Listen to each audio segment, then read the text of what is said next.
starts now. Welcome to Maidncast, everyone. The sun is out. I've got a drink. It's party time. Cherry-eyed me up. Let's twist again like we did last summer. Let's twist again like we didn't do in Moscow. Because as you know, of course, I'm an English person. We're Englishmen. Yeah. So. One's get in. And what episode is this? I think it's episode 27. 27, yes. Loose fucking track. We are slowly approaching the 30s, slowly approaching middle age. A couple of greys are being spotted in the beard, but we are. Yeah. And this week we are doing Silicon Messiah, the debut album from Blaze. Kind of Blaze Bailey, but he didn't actually adopt that name till later on. This is Blaze. Yeah. This is the first of three albums and a live album done with the band. Pretty much the same lineup up until the third album, but we'll cross that bridge when we come to it. Awesome artwork, I think. Yeah, it's pretty cool.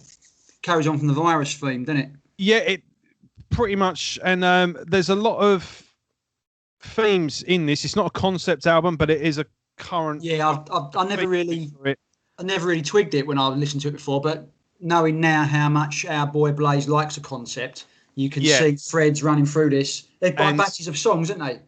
It's like the first three and the last three almost.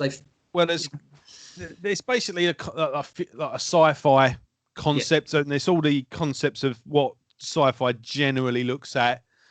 So there's a bit of Philip K. Dick, Blade Runner. Do androids dream of electric sheep is what you're looking for.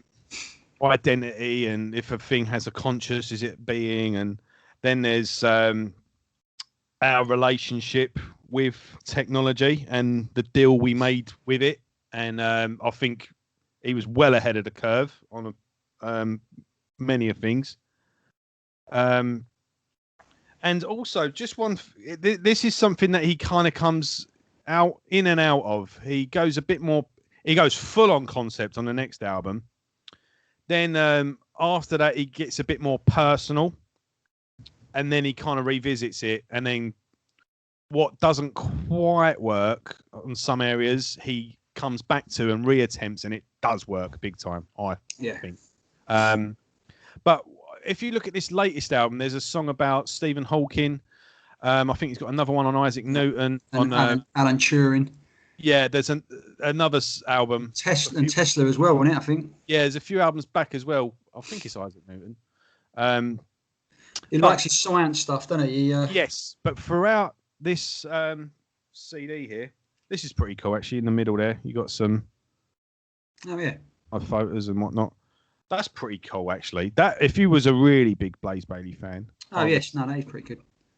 This thing just pops up, sorry. That would be a cool tattoo, I think. Yeah. There's just amongst the lyrics there's like these little quotes, and you've got Stephen Hawking, you've got Albert Einstein, it's all in different. Robert Hooke. When does a machine begin to feel? Gary Lockwood, star of 2001. Quick downloading will allow non-biological creations to share immediately what they learn with billions of other machines. Oh, this is longer than I anticipated it. Yeah. Kurzweil.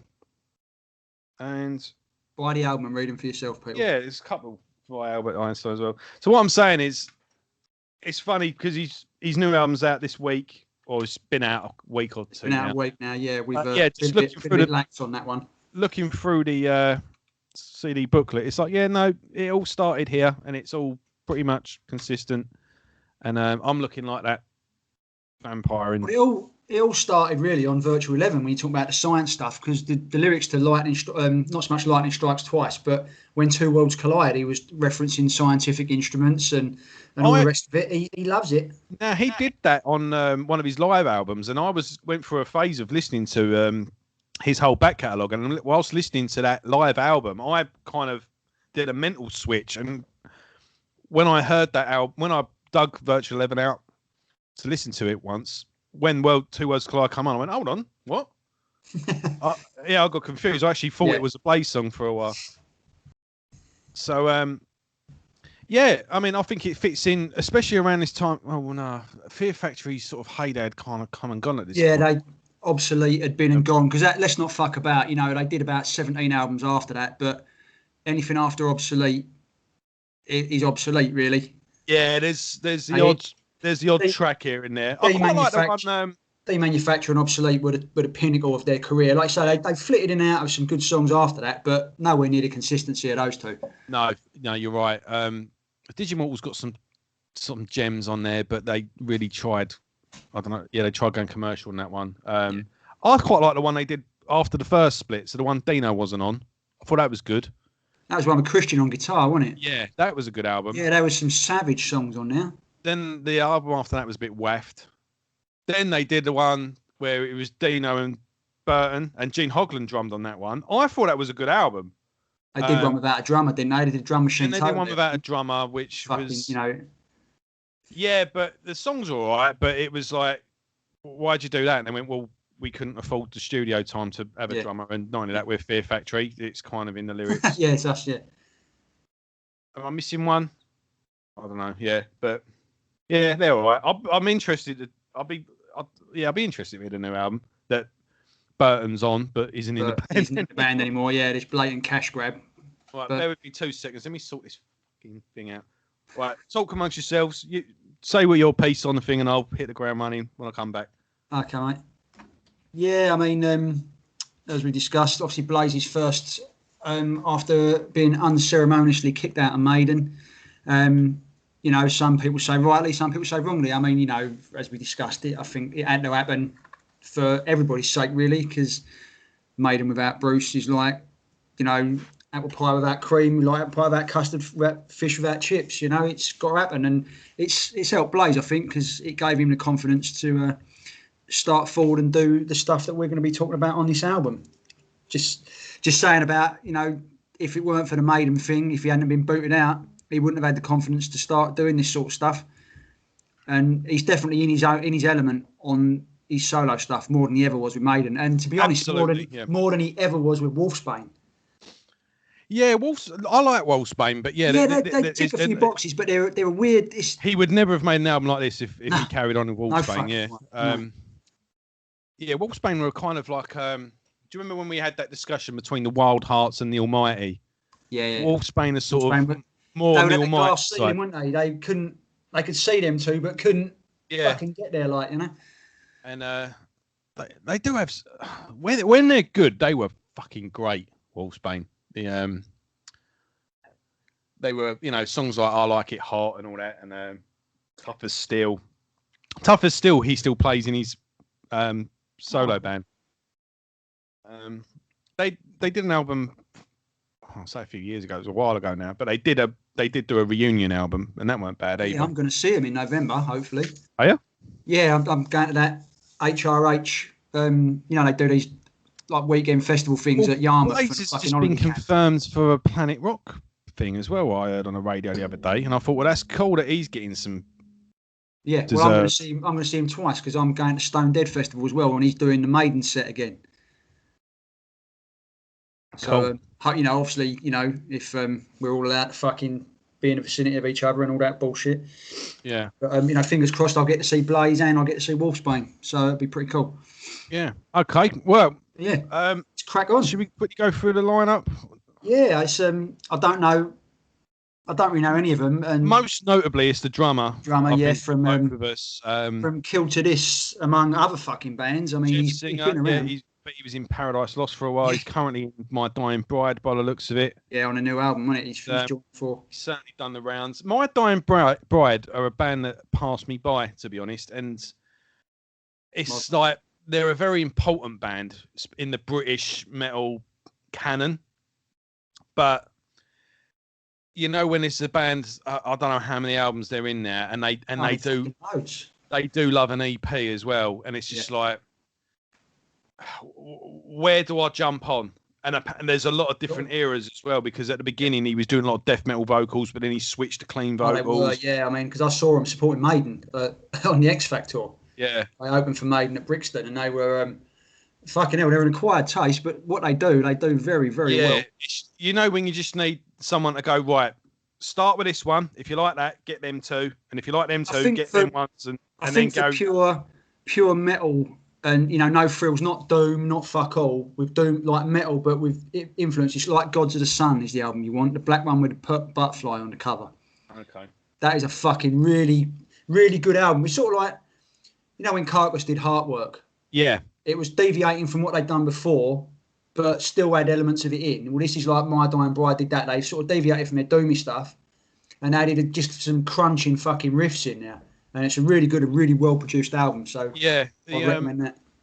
My friend Jackie from Into the Necrosphere just did a really good interview with the singer from them. Actually, it was and again, it was one of those interviews that you watch that you're not really knowing a lot about the band, but then it spark me interest. Go, yeah, I wouldn't mind checking these out. The other members of this lineup did go on to form a band called Soldier Field as well, and their album was actually really good as well. So if you do like this and you've never checked that out, that's worth picking up. But yeah, I suppose we'll get into it then. I think just want to carry on your point as well. I think Blaze was vindicated with this album. Definitely, it showed, he wasn't necessarily the problem. No, and it also shows that with the right producer, how good his vocals sound. And let's face it, Andy Sneap is. Andy Sneap wasn't. Top. Yeah, I mean, Andy Sneap was at the beginning of his. I don't know if he was at the beginning, but he certainly wasn't Andy Sneap as he's known now. No, but this is one of my few regrets. I never got to fucking record anything with Andy Sneap because he was sort of the pinnacle when you're in a band, or especially for me, it was a pinnacle. Right, we're at that stage where we might just be able to afford Andy Sneap, and I could never get there. Yeah, well, you sure as shit ain't getting him now. No, that's it. Yeah. But this is again this helped build Andy Sneap's career as much as anything else, I think. And I think this album showed the potential that Steve Harris saw. Yeah, it vindicated Steve in a way as well, didn't it? Because everyone was like, "Well, why'd you fucking pick him?" I was like, "Well, there you go." In fact, I see somewhere that Bruce Dickinson said that this album is killer. I couldn't find the interview or whatever, but I saw a little soundbite. I saw an interview once where he said, like, what do you think of the Blaze era? And he said, I think Blaze got treated quite unfairly by everyone. And, what happened. He went, but he's I think his solo stuff's pretty good. And then there's an interview where Blaze is interviewed by Bruce on Bruce's radio show. Yeah. And on that, he said that first album you did, Silicon Messiah, bloody hell, that was and he sort of got from there. So let's get into it. So and this album is the very antithesis of Paul Di'Anno, what he did when he left Maiden, isn't it? It's like the direction Blaze has gone. He's gone right, fuck it. Whereas Paul's like, oh, what do I do? Oh, get all of it. And it's just. This Blaze is a man with a plan. He's driven. He has done the exact opposite to what Paul did, and he's made sort of pissed it away, and he did make it work, didn't he? Because he's got that balance as well. Because yes, he still plays some Maiden stuff. Most of the Maiden stuff doesn't get played anymore anyway. So it's basically Blaze's, much like Dio did with Sabbath. He just went like, Ozzy's back in the band now. They don't play any of those songs. Yeah. So fuck it, I will. And Rainbow have split up, so I'll play those songs as well. Yeah. So if no one else is playing them, I don't see what someone has to. I've incorporated into my set, and he's done that. He's found that balance. He's put some in the set, but he doesn't rely on them. Yeah, that's it. He sort of dropped one in here and there, and and now he's even done the separate thing. Right, I'll do a Maiden set. I'll do mine set. For the festival. Choice.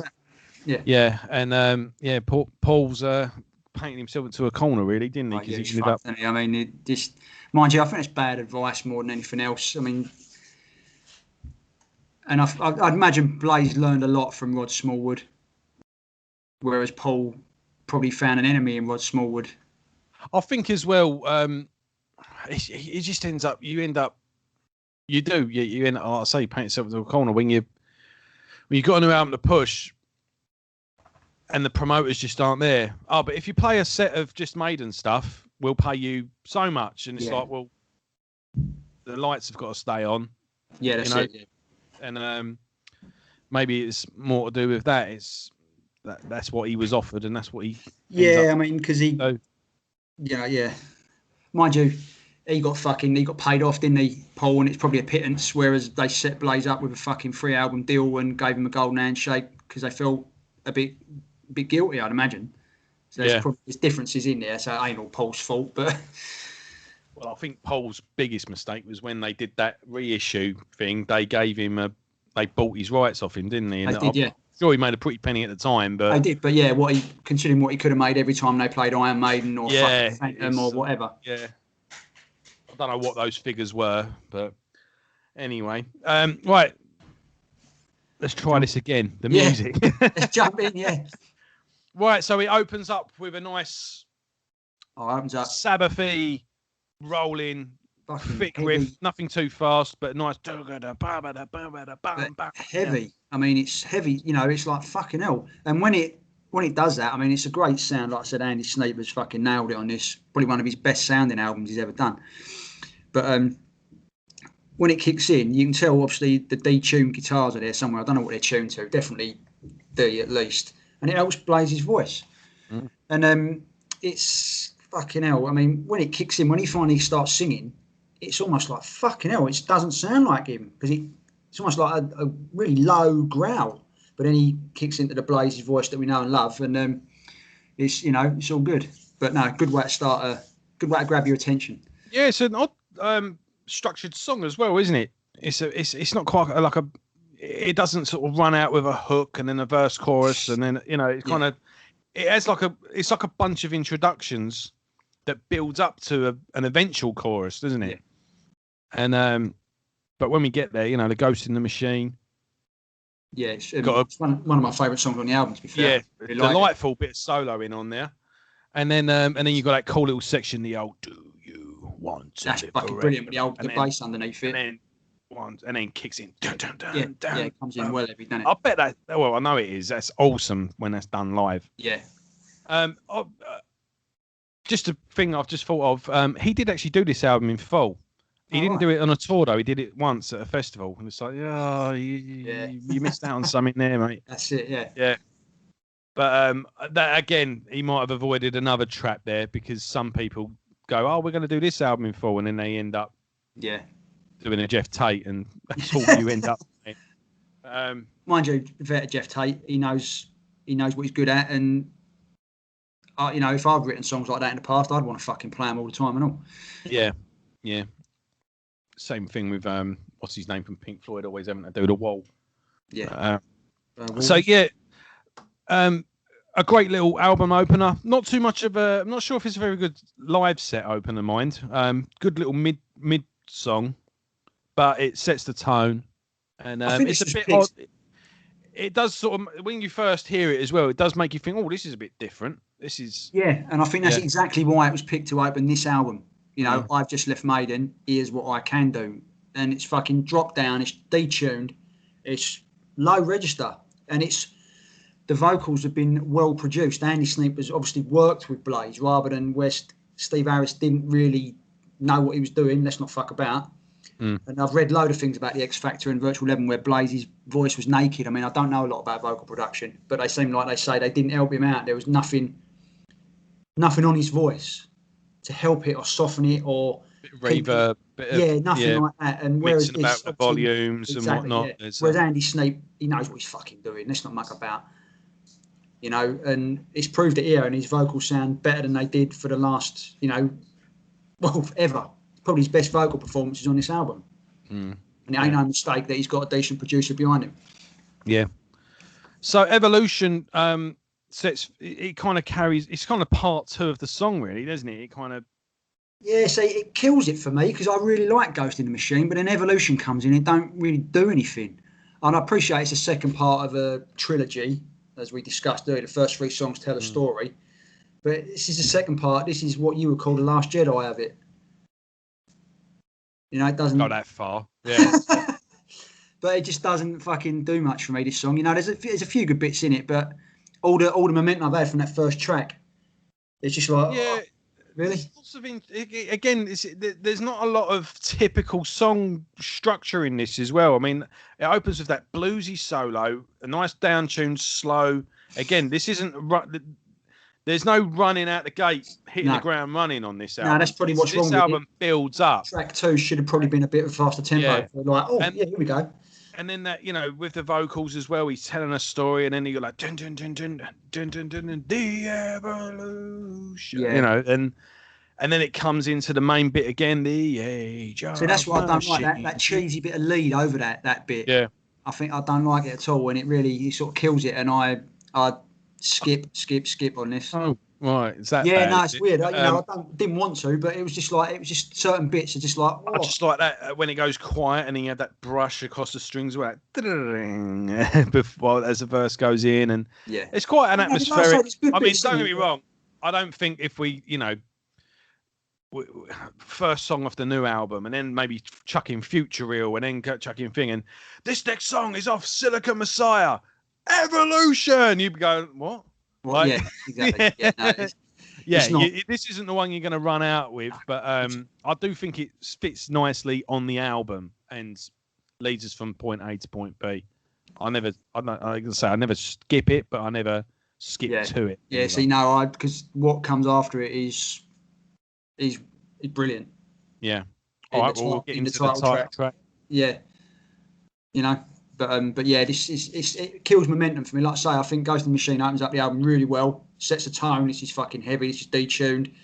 It's crisp and clear. You can hear everything. We're going somewhere with this, and then it's like, are we? Yeah. Just don't do it. Yeah. So Silicon Messiah, nice clean melodic guitar at the beginning. Yeah, nice I really like it. quiet vocals that build up. And then eventually the dun, dun, dun, dun, dun, dun, dun, and then where do we go from there? I'll pass it over to you. Yeah, my mind's gone blank on the song. It's not all I can't really get the chorus out of my head because I think it's the first time these higher vocals work. The way it builds up, because it's a bit of a slow song, and it reminds me. I've said this with Bruce's solo stuff, but I'll bring it up here. It actually reminds me a lot of Dio. I think it'd be hard not to be influenced by Dio, wouldn't it, if you're a vocalist? Yeah, but Dio had that. He did it with. He kind of mastered it with Sabbath, but he carried it on with his solo stuff. He knows how to do that sort of slow, mid-pace song. That it's slow enough to not be obviously like a thrash song or something like that, but it's never doomy. It's never flat out doom. It still maintains a slight bit of groove and sort of moves along to build up an atmosphere as he tells the story as it goes on. Yeah. So it's like, dun, dun, dun, dun, dun, dun, dun, dun, bum, bum, Yeah. Dun, dun, dun, dun, he kind of, and that was mainly down to Vinny Appice as well. That guy knows how to, as much as someone like Gene Hoglan or George Collier knows how to. Oh yeah, ain't always about. I mean, that guy knows how to. I've said many times. Yeah. About a good drummer knows when not to play, and Vinny, he did know. Funny, he shares his name with another fucking great of the drums, but he knows exactly when to do it, when not to do it. Yeah, and I can picture this on a later Dio album, and that's a compliment. But yeah, I mean, this is a really atmospheric song as well. It's not all slow, but it's slow. It's kind of like a mid-paced groove to begin with, and then builds up to a more of like a dun, dun, dun, dun, dun, dun, riff. And then again, it's just tension building to that bang, and then that chorus is fucking that's awesome. Again, lyrically, it's kind of like a Skynet. Yeah, and it's about a guy who's he's like now I'm trying to sort of piece it through. Obviously, he's Ghost in the Machine. The man doesn't feel really right in his own body. He's almost like dead in the human body sort of thing, but he wants to transfer his conscious out, and that's where the evolution comes in. And now he's made it through to the android state or whatever. Yeah. Hold on, I've got to sneeze. Oh, it's that one that don't come. Anyway, right. Oh, pathetic. I kind of saw it from the technology basically getting more and more intelligent, and then starts to make decisions. And I think Yeah. That's what I mean. That's mad, isn't it? Like to take two different things from it. You've got that now with Silicon Valley. They're like, yeah, we think the world should run like this. Mm-hmm. Yeah, but no one voted for you to make those sort of decisions. Yeah, but we've got more money than those people, so yeah, we're going to do it anyway. Yeah, I think it kind of goes in that direction to me. And the Silicon, look at the freedom you have. Do you think you deserve it? Can you really be trusted with this freedom? You're not really using it very well. That's the question that he's asking in the lyrics. You know? And that was 20 years ago. Yeah. I'd love to speak. I mean, I've interviewed Blaze a couple of times, but yeah, that I would love to say, like, Silicon Messiah. Yeah. Who told you? Yeah, what crystal ball did you have? You should have done the lottery, mate. Yeah, and but no, I think this is a good. I mean, this could be. I'd be happy with this closing an album, and being like that sort of centerpiece of a live show. This is like a climactic song, and we're 3 songs in, and it's not even the best song on the album. Mind you, it is a climax as a sort, isn't it? It's the climax of this particular story. Like I didn't realise it was a running theme. Yeah, I think going through it, it's almost like the first 3 tracks and the last 3 tracks. This first 1, 2, 3 is one maybe, story. yeah, I don't know. 8, 9, 10 is another story. Yeah, and the rest of them in between are just things that sort of float in and out of the concept that is around it. Yeah. Yeah. Okay. All right. Yeah. Yeah. I mean, I'll get when I talk about the last 3 songs when we get there. Yeah. I think it's pretty obvious. I'll be interested to hear it. So yeah, are we finished with this? I think we've gone through what was clearly new Blaze compositions, and this is Blaze taking us where he wants to go now. But then track 4, he's like, you know what? I've got to give the Maiden fans some love, because this could have been Maiden. I think it could well be Maiden, but it could. I think that were rumoured. I don't think Maiden would have wrote some of the riffs on this song though. No, but I think this is where he wanted to go with it. It's but there's not so much the song, but there's definitely parts in it that there is a song later on. I can't remember which one it is, but there is a thing where I was like, even the drums, I could picture Nico. I could just switch it to Nico's playing and Steve's bass. Yeah, bit more dun, dun, dun, dun, dun, on the bass. Yeah. And it's just like switch it over in your head, and this is a Maiden song. Yeah, but I can't remember which one that is. We'll come to it when we come. Yeah. But yeah, my son is a bit of a Blaze Bayley fan actually, and he really likes the concept albums that we're going to come to in a few weeks. He's looking, which apparently he's going to put out a comic book, a graphic novel. Novel, yeah, get it right. That's going to be like title together, and it's going to be the thing in visual form. And he's like, that's going to be the complement to the albums. So then you've got the albums and that to read along with. I even sent Blaze a message, because on those albums you've got the character on and the T-shirts that came at the time were of comic books. I said, have you ever considered doing an action figure? I went, because my son really likes these albums. Yeah. And I think you'd be onto something, especially with everyone's got an action. Yeah, no, it's the craze now, isn't it? And he did actually reply. He said, "No, good idea. I'm looking into it." Nothing come of it, but nothing come of it. Might not have been viable for him, but no, you put the idea in his head. Yeah, and but yeah, my boy really likes this album as well in particular, and this is his favourite song. Therefore, it's my favourite song because he skips to it. You listen to it every time, yeah. And it's just like, but he spotted. I didn't realise how good it was till he pointed it out to me in a weird way. He was like, so you got that. Yeah. And then that fucking riff when it kicks in. It comes in with a bit of power, doesn't it? Yeah, I love that bit. That's more. It's quite thrashy in a way, but it's just brilliant. And then when the vocals kick in, great melody that he's like a vocal pattern that he sings with, leads into a great melody, great verse. And then again, it's like just rolling down a hill and up a hill, and then boom, we're flying on that chorus. Yeah. Born as a stranger. Yeah. And he's not reaching beyond the limits of his voice either. No. He knows where he is, and he's just at opening level. his chest up. He's not hitting. Yeah, That's but he can open up, and and then when it comes into it later, that it's well, isn't it? Yeah. Fucking awesome. He's got such a great. The thing is as well, the band are great on this as well. You can tell they've got a really good chemistry between them. Exactly. It's not like when Paul went out and grabbed the geezers from the fucking pub, is it? On that first album he did, the Blaze has actually gone through the people here, and got some professional musicians who would have gelled pretty quickly. Yeah, it's obvious. Yeah. Also, I mentioned a few episodes ago that Yannick had wrote a few songs on this, that's the rumor. Turns out it was bollocks. Yeah, I don't know where I read it somewhere. I didn't make it up, but I specifically went looking for that, and no, I was wrong. So don't know. All right. Well, I definitely would have said because maybe he took some lyrics from songs that he was working with Yannick, and just went up, keep these. I don't know, but yeah. There must be something in there somewhere because I definitely read it. Yeah, I mean, that he was working with Yannick on songs, and Yannick went, "Oh, you know." There is a best of. He did put out a best of, and the second disc was the first disc was best of, and then the second disc was all odds and sods. So there may be something on that. I'll look into, but again, we'll cross that.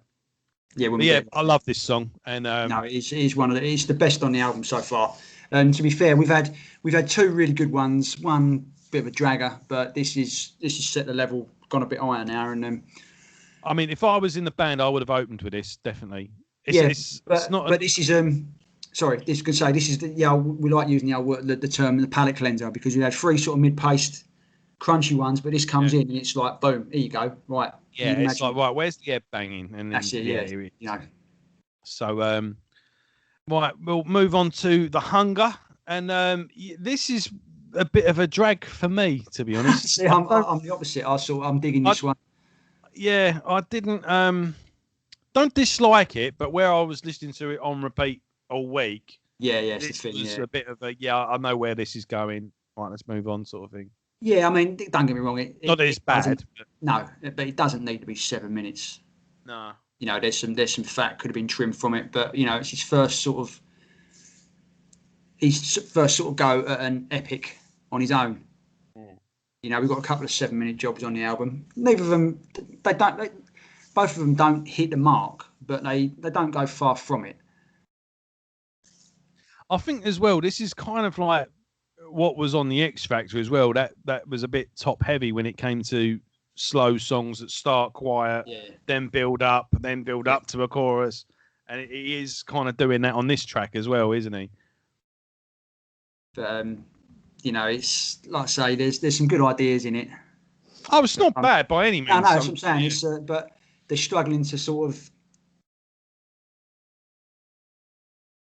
trying to think of what things stand out on it because all I can hear now is "Born as a Stranger." I've got that running around my fucking head. But I think it copped it. But following that song, I think again it just builds up nicely. It's starts off clean, stomps along, and then whoa, by the hunger. Yeah, his voice works pretty well on that bit. Yeah. The production helps him because he's not straining to reach notes or keys, guitar tune to a certain key that he can't get to. Andy Sneap's working with him rather than saying, no, this is how it's going to fucking be done. Off you go. Yeah. And it helps him because it's a warmer album. It doesn't sound so sterile. There's a pretty epic solo on this song as well, which shouldn't go unnoted. And there's a good fair use of like clean guitars on there as well. Yeah. I mean, to be fair to them, both guitarists, they know what they're doing. And they've got a very good sound, and that's the thing about a guitarist. A good guitarist has got a good sound. He knows what he can pull off and what he can't within his sound. And both these guys, they know what they're doing. Yeah, and everything fits together. This album flows nicely throughout. It's the same sort of theme, same sort of tone, sound. It's all, I'm getting at it. It's all conducive throughout the album. Yeah, and the theme and the artwork, it's all one package that's neatly put together. moving on. The Brave. This is another favourite of mine. Yeah, I mean, this is what made me think of Maiden as well. Yeah, I've got the old Gallop and all the rest of it, but this is pretty much about. I would say the lyrics are pretty much about him. This is deeply inspirational song. Fortune favours the brave. Yeah. It's like don't get close. They're talking about don't get close to the flame, might get burned. But basically, it's like if you don't push for something, what the fuck are you doing? Yeah, exactly. You can fight without ever winning, but never win without a fight. That's it. Yeah, and this is very much, I think, about his career because he was the man who was doing all right. Caught the attention of people. I mean, apparently when Harris first offered him the job, he said no thanks. And when he put the phone down, he was like, "What the fuck did you just do?" Yeah. And then obviously he managed to get the second chance, and he run with it. It weren't his fault it didn't work out. But this is, like I say, these lyrics very much a case of if you're ever doubting yourself, or just fucking listen to this, and it's go. Yeah, it's awesome. It's awesome. It doesn't help. It doesn't harm it that it's backed up by a killer bit of music either. Yeah, and the galloping and the riffing, man. First time I saw him live, this was the opening track as well. So that's a way to pump crowd. The ground running, yeah. Yeah, fucking hell, yeah. And again, brilliant lyrics. This and The Wicker Man, I think, will get anyone out of bed in the morning and get going. Last week, play to win, not scared to lose. Yeah. The path you choose. Brilliant. And it's only 4 minutes. Yeah, that's it. It's nice. That helps. Yeah. Yeah, it comes after the 7 minute. It needs to, because all the tracks have hovered around the sort of the 4.5, 5, 6 minute jobs, isn't it? You've had a 7 minute, but this one is like, boom, there you go. Yeah. And then moving on to Identity. This is another dark, atmospheric track. A very, very fucking, very moody and one of the best choruses on the album, I think. Yeah. I mean, it carries on really with what we started on the at the beginning of the album. Cool little riffing as well. I like that. Yeah, no, some of the best music is on the album. I think it's some of the best music is in this song, like from the album. It's the standout track for me. Again, it's another one where he's telling a story. You can kind of picture what's going on as he tells it, and you do sort of conjure up this sort of dark, sort of dystopian, futuristic city where the paranoia is following you around, and and then you're losing yourself in it, and you're losing your. Who am I? Who am I? What is me? Losing my identity. It's again, you can everything now is programmed for you. It's provided. Opinions are provided. Did you like this? Did you think that? Oh, well, then you're going to like that. And it's all just, well, what do I actually think in the end? Is anything anything I like or anything I think actually original? Is it all just provided for me? Even now in your emails, you have the old predictive text on your text. Now you have it on email. Yeah, you do, yeah. And it's going to be, you're eventually going to get an email. You're going to go, that's what I would have wrote. Did he just predictively text? Yeah. Fucking wanker. And people are getting it now with what was it? There's I won't say the name. You never know with YouTube algorithms. There's a certain thing that you can order birthday cards on. Yeah, and it's all just there. And people are saying, I don't like these cards. They're not very personal. I don't care how many photos you've copied and pasted onto them. They just look shit. People like the fact that they're handwritten and things like that. But it all comes together, doesn't it? But I think obviously the identity thing is probably a bit more of the Blade Runner as well. Consciousness and again, this was 20 years ago. Yeah. Like I say, he must have had a crystal ball. Yeah, he was bang into it. And like I say, he revisits it later on as well. I mean, later on he starts talking about fucking time travel and planets and so it's obviously, like I say, metaphysics and in Virtual Eleven that he was banging into his science. You try, even when you interview him and you watch interviews as well. Like some people go like what's a good book that you like? He's very, he kind of gives you a vague answer. Like you go what's a 5 sci-fi films or sci-fi books, and he kind of just breezes through it. Yeah. And you ask him what his favourite music is. It's like he just don't tell you. He just sort What of do you think, on purpose or because he can't? Yeah, Maiden, that sort of stuff. Yeah. He never just goes, yeah, that album is awesome. Yeah. Never just like pins down one. So do you think it's a conscious thing, or is he just because he can't? It's either he's consciously deciding he don't want to give that away, or whether he physically can't because he can't fucking make his mind up. I don't know. Yeah, from a lot of musicians actually, when you do ask them some of their favourite music, and I do think when you are making it, I guess you do just sort of switch off to other people's in the end. I suppose if you're in a studio all day working on something, last thing you're going to do is put an album on. Yeah. I never got like that, but that might be why I never made it, You're making it now, mate. You're lighting up YouTube. Yeah. So, but yeah, cool song. Anything else? And I think this is the last, for me, it's the last good song on the album. Not the last good song, but the last great song on the album. Because 8, 9, and 10, as I was alluded to earlier, they're definitely telling a story. It's almost like an astronaut. Oh, I guess so. Yeah, Reach for the Horizon. Yeah, Reach for the Horizon. He's sort of going through all that. The launch, he's Godspeed to You, and then Stare at the Sun. I think it takes. He's gone almost like not a Planet of the Apes type thing, but sounds like he's gone through a wormhole somewhere, almost like in Farscape, and he's talking about his previous planet and all the rest of it. Again, tying into the fact that Blaze Bayley loves his science fiction. Yeah, maybe after looking on the reissue of it, might have some liner notes where he explains it. Or he does that quite a bit now. Normally with these, he does this pre-order thing before the album's recorded. It's like, right, if you pay that, you get the album signed. If you get this, you get that and that, a poster and a T-shirt, blah, blah. And what he normally does is you get a book with notes in it, and that's exclusive to people that pay this and all the rest of it. He adds like loads of bonuses on and whatnot. It's cool, bit of personal thing, and it's worth. I'd pay extra money to get that sort of personal touch and stuff like that. I've done it once or twice. I haven't done it every time, but there was one you got invited into an exclusive Facebook group, and you got like a weekly update on the recording. Oh, right, cool. There was one I was gutted I didn't get. It was part 2 of the trilogy. If you got the special edition of that, you got a DVD of the first album being done in full. Oh.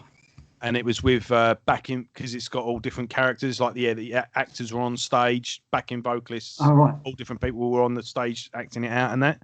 Yeah. And he said, no, we only ever did it one show because touring at my level just ain't, it weren't viable. So we managed to put it off for once. Yeah. He went, and I thought it was going to be like a release. He went, no, that's exclusive to the people that got the. Too late by that point. That's it. There you go. So Reach for the Horizon. It's the first song where he, for me, his vocals struggle on the chorus.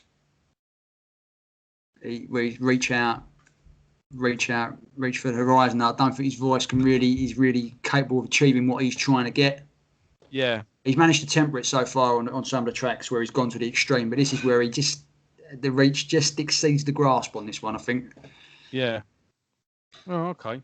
No, again, it's another slower song, but yeah, I think musically it's pretty cool, but it's just the vocals. I think you're on that. It's sort of got a nice little bit at the end as well, nice little riffing and main melody, and but yeah, then we'll go into the launch. I didn't realise launch is basically Man on the Edge. I didn't think of it like that. Yeah, I've never noticed it. It's only because I read something like during the week. This is another regular set opener, by the way. It's not. It's normally in his set at some point. But it's a good one because it's nice up tempo and that. But it is basically Man on the Edge with different lyrics. Even the sort of the melodies and that.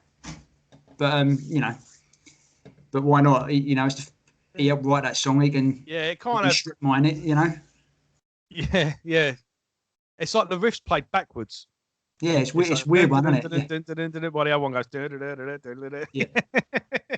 But yeah, no. When I read it, I'd never heard it in this song before. But when I read that, every time I listened to it, I couldn't get it out of my head. So the fucking song's ruined for me now because it's never the launch. It's Man on the Edge. Yeah, I think the chorus on this is better though. Whoa, Godspeed. Yeah, no, that is pretty good. It's quite upbeat as well. And it works really well live. This song actually. Yeah, I'm gonna have to check out his live album and his live performances because I haven't. So definitely gonna have to get there and just see what's up. Yeah, no, the only time I live as see it him, gets on this lineup's a pretty good album. the only time I've seen him live was about. he was doing the Maiden set. So yeah, funny enough, he's got a couple of DVDs out, but I'm sure they're on YouTube. Yeah, I'm sure they are. Yeah, someone must have ripped them at some point. Yeah. This again it's a short to the point song. Yeah, shortest one on the album by far. And it's boom. It's just a nice galloping song, nice and fast, and then pretty big chorus, and then we go into the story, the trilogy closer, and the album closer, and this is quite an often a Stare at the Sun and Born in a Stranger actually quite regular set closers. I think this is you could finish with Man on the Edge or something, but I think the fact that he closed it with this says a lot. There's some good bits in this. I like the intro, but some of it goes on way too long. Yeah, but at least it doesn't do what The Hunger did, where it sort of wasted a minute at the end of it with just sound effects and not noise, but at least this one feedback and whatnot. Yeah. But he's not short of ambition, Blaze. I tell you, he's not. No. Whether he always pulls off what he goes to do, but again, it all stares back into the Brave, and you got to fucking have a crack at it. If it don't work, so fucking what? I like the nice little climbing riff because when this peak builds up as well, and then that like that climbing riff underneath that thing, and then stare at the sun. Yeah, great. Yeah, he knows how to do a chorus, and he knows drumming on this because the drummer old Jeff, I actually love because I loved him when he on the Kill to This album he did. He actually plays quite a repeating pattern on the kick drums, just like under that bit. Yeah, it sort of repeats it, and it sort of adds a little bit because pretty much the drums have sort of not say they haven't stood out because he's a good drummer and he services the song well, but this is the first time he's really done something in the gaps that, oh fuck, that's the drums doing that, not he's following suit sort of thing. So I know, good bit of his little input, his little stamp on it. Yeah, I'm just seeing what else he's been in. Pretty much covered it really. Yeah. I think this is a crack at a hallowed be our name or something along those lines. Yeah, I think it's cool to close an album on a climatic song. Oh, yeah. A nice big epic. Bastards, that's why Maiden do it all the time. But he's obviously learned from Steve Harris. I mean, who wouldn't? In terms of structuring longer songs and things like that, and it closes out much like on the X Factor. It kind of starts out quiet. The layers come along, it builds up, nice big climatic thing, and then it goes into its climax, and then it kind of just winds down the same way that it builds up, because the layers then strip away. And they go back to the clean guitar again, and then clean guitar, yes, and there's the same opening line. Yeah, great little touch. Yeah, no, it's good. Brings the song full circle, doesn't it? And like I say, he's definitely learned, because if he'd have gone straight from Wolfsbane to this doesn't happen. These little touches that we talked about, that little touch you just brought up, going full circle in a song, and these little things, it's the Maiden influence has helped shape what's coming, without a doubt. Right, so like I say, I think I summed things up, my opinion anyway, at the beginning. I think this completely vindicates Blaze. I think this is Blaze coming into his own. It's showing he's in his, not his comfort zone, that's not quite right. He's just in his element here. This is what Blaze is meant to sound like. And again, I think this album shows the potential that Steve Harris saw. Yeah, but just couldn't harness. And I think he was stitched up because he submitted this finished album in January, and it didn't come out until the same day as Brave New World. No, actually, it was a week before I found out.